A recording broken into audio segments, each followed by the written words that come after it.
안녕하세요. 역사교실의 정민경입니다. 오늘 세계문화사 두 번째 시간이고요. 오늘의 주제는 소금입니다. 소금은 염화 나트륨이 주성분이죠. 인류가 이용해온 조미료 중에서 가장 오래되고 또 인간의 생존과 직결되어 있죠. 그 소금산업진흥법의 정의에 의하면 소금은 35% 이상의 염화 나트륨을 함유한 결정체, 그 염전은 소금을 제조하기 위해서 바닷물을 저장, 농축, 자연 증발해서 소금을 결정시키는 지면이고요. 천일염은 염전에서 바닷물을 자연 증발시켜서 생산하는 소금입니다. 정제소금이라고 하면 그렇게 만들어낸 소금을 다시 한번 정제하는, 그래서 우리가 알고 있는 꽃소금이 정제소금이고요. 기타 소금이라고 하면 여기에 들어가지 않은 암염, 그러니까 히말라야 핑크 소금 같은 거, 호수염, 가공 소금 이런 게 있고, 우리가 알고 있는 거는 보통 식용 소금인데 먹을 수 없는 비식용 소금도 있다고 합니다. 우리나라 천일염의 우수성을 보여주는 자료거든요. 전남산과 프랑스산, 중국산, 베트남, 일본, 호주, 멕시코를 비교했어요. 그런데 이 앞에 우리나라 천일염과 프랑스산 천일염이 아주 압도적으로 우수한 미네랄 성분을 보여주는데, 이 프랑스산 소금을 여기서 기준하고 있는 건 뭐냐면 게랑드 소금이라고 하는 아주 고급 소금이에요. 그러니까 지금 현재 우리나라 천일염이 한 5배 정도로 팔리고 있다고 하는데, 이제 전라남도에서 이 홍보자료를 만들면서 우리나라에서 만든 천일염이 게랑드 소금보다 이렇게 훌륭하다, 이렇게 뛰어난 소금이다라고 하는 것을 자랑하려고 만들었죠. 소금의 특성을 보면 흡수력이 강하고 물에 잘 녹고 그리고 전기가 잘 통합니다. 그래서 이 여러 가지에 많이 쓰이는데, 일단 조미료로서는 단맛을 증가시켜 주기도 하고요. 그리고 식품에 존재하는 미생물의 생육을 억제하는 방부제 역할, 이건 이제 오래전부터 알아서 오랫동안 사용해 왔던 것이죠. 소금의 용도가 현재 한 14,000가지 정도가 된답니다. 최근 생산된 소금의 50% 정도만 식용으로 쓰이고 대부분은 화학공업에 사용된대요. 그래서 섬유, 로켓 원료, 화장품, 페인트, 사진, 고무, 펄프, 유리, 비누 안 들어가는 게 없어요. 그리고 종이 표백하는데 자동차에도 최소한 10kg의 소금이 사용된답니다. 한자 소금 염자는 신하신자, 그리고 소금은 오자, 그릇명인가요? 이렇게 만들어진 글자인데, 그 설문해자라고 하는 오래된 이제 그 한자를 해설한 책을 보면 이 염자는 감자의 소리와 소금로의 뜻을 가지고 만든 자다, 이제 이렇게 설명하고 있어요. 그래서 천생활로, 인생활염, 천연이 만든 소금은 로고, 사람이 만든 소금은 염이다, 이제 이렇게 구분하고 있는 거죠. 그런 그 소금을 국가의 재정원으로 사용하는 거죠. 전매라고 하는 방식을 통해서요. 국가에서 이 생산 또는 판매를 독점해서 이걸 가지고 국가의 수입으로 삼는 거죠. 그 시작으로 나오는 게 중국의 역사에서 전한시대에 한무제 유철이요. 그 기원전 119년에 술과 함께 소금의 전매제를 실시했답니다. 그래서 이 국가의 예산을 엄청나게 이렇게 늘렸죠. 그래서 이 한무제 때 이제 했던 유명한 게 뭐냐면, 장건이라는 사람을 보내서 이렇게 흉노족을 치기 위해서, 그 동맹을 구하기 위해서 이렇게 서역으로 보냈다가 실크로드를 발견하는 때가 바로 이 한무제 때고요. 그리고 이렇게 그 준비된 군자금을 가지고 쳐들어간 게 우리 역사의 고조선인 거죠. 그래서 기원전 108년 고조선의 멸망을 일으킨 사람이 바로 이 한무제 유철인 거죠. 시간이 흘러서 중국의 그 당나라를 무너뜨린 것은 소금이었답니다. 당나라도 소금 전매제를 사용했는데, 이 당나라 조세 수입에서 소금 전매 수입이 50%를 넘기도 했답니다. 그러면서 이제 당나라 자체가 약해지면서 계속 그 예산도 없고 이러다 보니까 손쉽게 소금의 가격을 올려서 소금에 대한 세금을 올려서 그걸 해결하려고 했던 거죠. 소금의 가격이 30배 이상 치솟게 됐답니다. 당연히 암시장이 형성되고 소금 밀매업이 성행하는 거죠. 그래서 소금 밀매업자들을 중심으로 해서 소금 장사인 황소라는 사람이 농민 반란을 일으키는 거예요.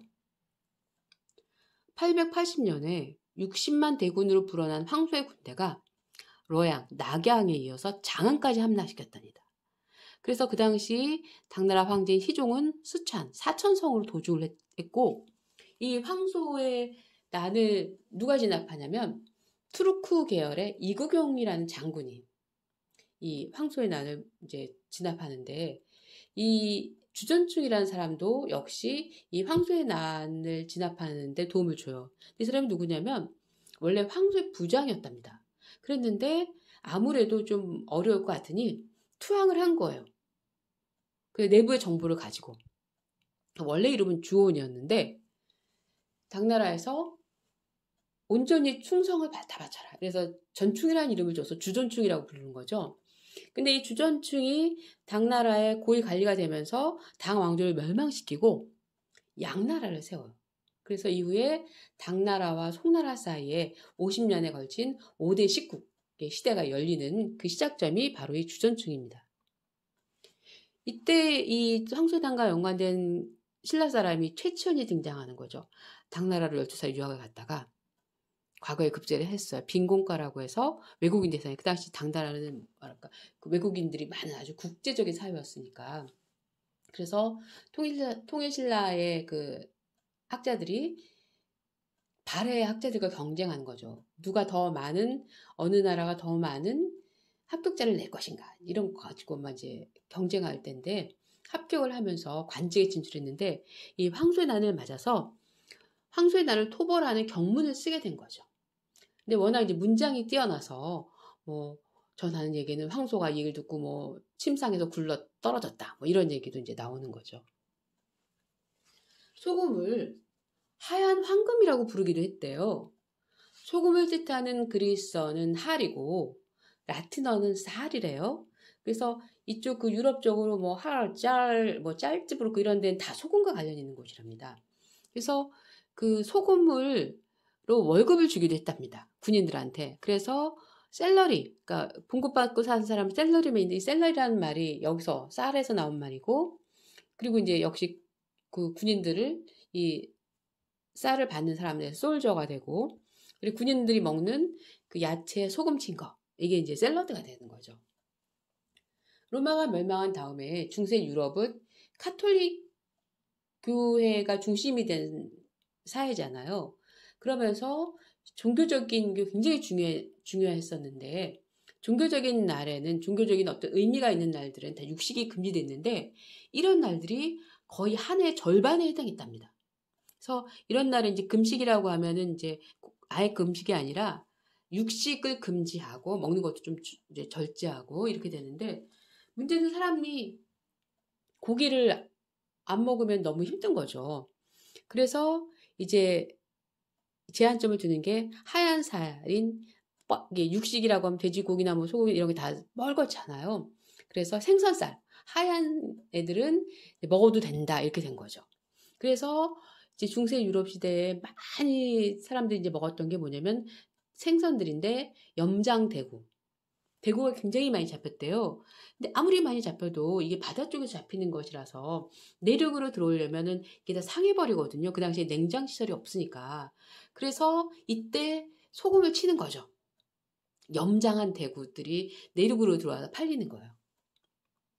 그리고 청어.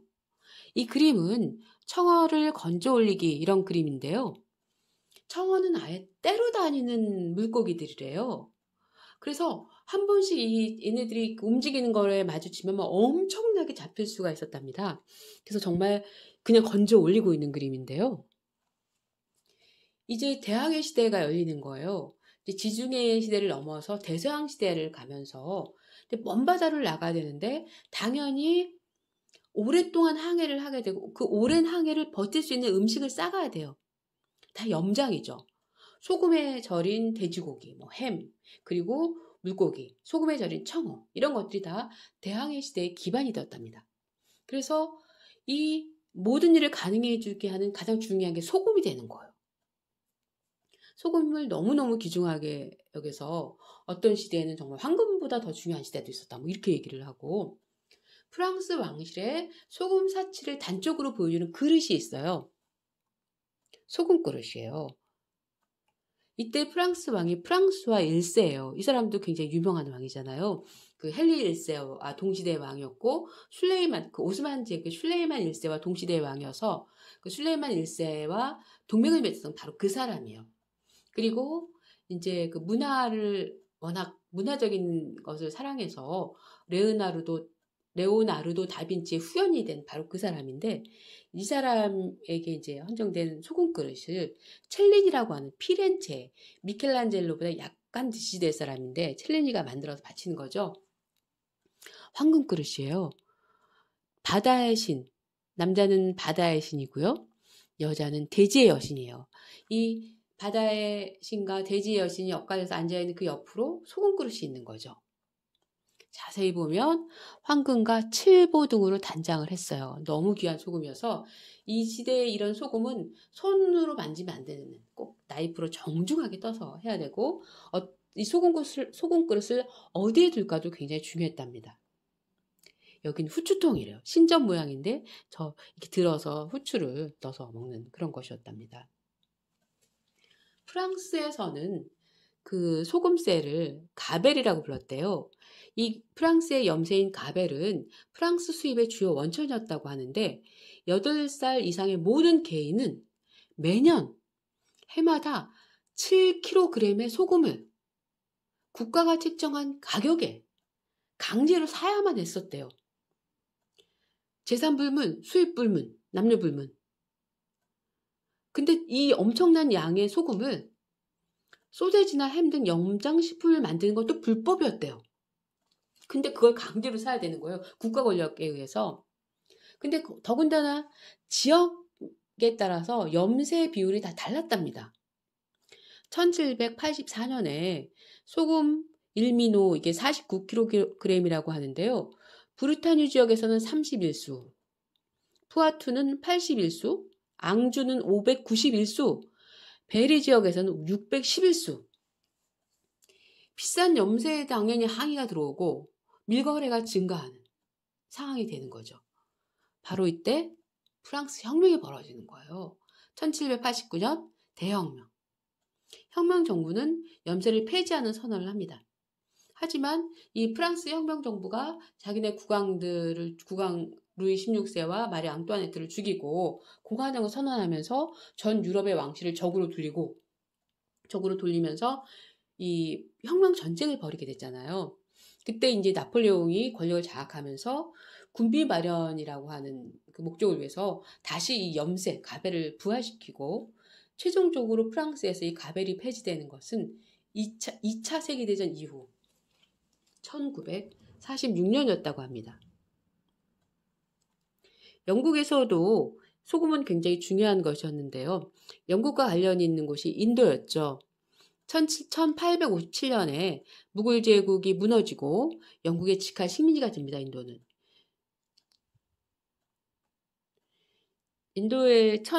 영국에서 1600년에 동인도 회사가 설립되죠. 엘리자베스 여왕 말기요. 그리고 이제 열심히 대서양 시대에 발맞춰서 이제 상인들이 돌아다니는 거죠. 그리고 인도에도 한 자리를 차지했어요. 그러다가 1757년 인도 서쪽의 플라시 지역, 벵골 지역의 플라시에서 전투가 벌어져요. 프랑스군과 전투가 벌어지는 거예요. 근데 이 프랑스의 승리를 하게 되면서 이 지역을 장악하게 되는 거죠. 영국의 동인도 회사가. 그래서 그 지역을 거점으로 해서 세력을 넓혀가는데, 그 당시에 이 18세기라고 하는 이 시대는 이미 군수품의 제조를 위해서 다량의 소금이 필요했답니다. 그러니까 먹는 생산 그 식용 소금만이 아니라 화약 무기를 만들기 위해서도 소금이 필요했다는 거예요. 그래서 주로 영국에서 들어오는 게 리버풀 소금이었고, 인도에서는 오리사 지역에서 소금이 가장 많이 만들어졌다는 거예요. 이 다음 장의 지도를 잠깐 보시면 지금 이 인도 서쪽에 있는 여기가 지금 벵갈 지역이고요. 이 벵갈 밑에가 이제 오리사 지역이거든요. 그런데 오리사 지역은 아직 그 영국의 세력권이 아니었고 벵갈 지역만 영국의 지배를 받았던 거예요. 근데 거기서 그 영국 소금에 대해서 이제 세금을 물리면서 이제 비싸게 소금을 팔았던 거죠. 그러니까 가까운 오리사 지역의 소금이 밀수에서 들어오는 거예요.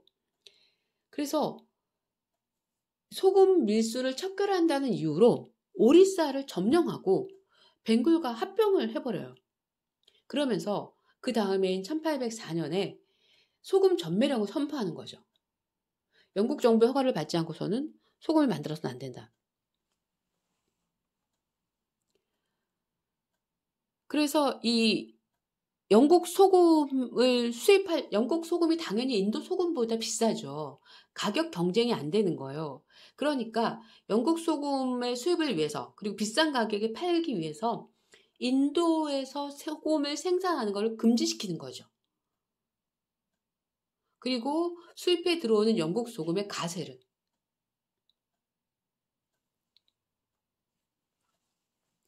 이 당시 그 인도 독립의 지도자인 마하트마 간디가 등장하는 거죠. 그 이제 시간이 좀 흘렀는데도 불구하고 이 소금 문제가 가장 첨예한 문제로 대두되고 있어서 이 마하트마 간디가 인도 독립운동을 하면서 내걸었던 것 중에 하나가 이 솔트 사티아그라라고 해서 소금 운동을 벌이는 거예요. 그러니까 이제 그 당시에 인도 국민회의라고 하는 그 단체가 있었는데 이제 거기가 이제 인도 독립운동의 중심지였던 거죠. 소금이라고 하는 게 모든 인도인들의 삶을 건드린 영국의 실정을 보여주는 예다. 소금을 먹지 않는 사람은 없는데 그 당시에 사실 아주 가난한 지역은 몇 년 동안 소금을 못 먹고 살아갔던 사람들도 있었답니다. 가난한 인도인들이 영국 국민보다 30배나 많은 세금을 부담하면서 소금을 사 먹어야만 했었던 거예요. 그 인도는 바닷가로 둘러싸인 나라잖아요. 역삼각형에. 모든 곳에서 그 바닷가에 소금을 만들 수 있는데 영국 법에 의해서 소금을 만드는 게 금지되어 있었던 거죠. 그래서 이제 간디가 소금에 대한 법을 위반하겠다. 해안가에 가서 소금을 만들겠다. 공개적으로 소금법을 위반하겠다라고 선언을 하는 거예요. 그래서 1930년 3월 12일에 간디는 이제 자기와 함께 선택 고른 이제 78명의 추종자들을 단대 해변이라는 지역까지를 이제 목표로 설정하고 거기까지가 이제 440km인데 하루에 이제 22km씩 그래서 20일이 넘도록 이제 그 더운 날들을 걸어서 바닷가까지 간 거죠. 그래서 그 단디 해변까지 가서 거기서 그 소금 알갱이를 주웠어요. 소금 결정체를 주운 것만으로도 영국의 실정법을 위반하게 된 거예요. 그러면서 이후에 이 인도 지역의 많은 사람들이 자발적으로 소금을 만들면서 이 소금법을 위반하게 되는 거죠. 이후에 이제 그 영국 인도 총독은 개인적인 용도로 팔 상품이 아니고 개인적으로 사용하는 것이라면 소금을 채집해도 된다라고 어쨌든 허용하는 그런 양보를 할 수밖에 없었지만 이 소금의 행진은 인도 독립을 향한 아주 중요한 첫걸음이었던 거죠. 이렇게 여러 가지 소금에 대한 이야기를 말씀을 드렸는데요. 사실은 이 모든 나라의 역사에는 이 소금과 관련한 역사가 당연히 있을 수밖에 없고 우리나라에도 있었지만 오늘은 이것으로 마치고요. 다음 시간에는 설탕이라고 하는 주제로 찾아뵙겠습니다. 함께해 주셔서 감사합니다.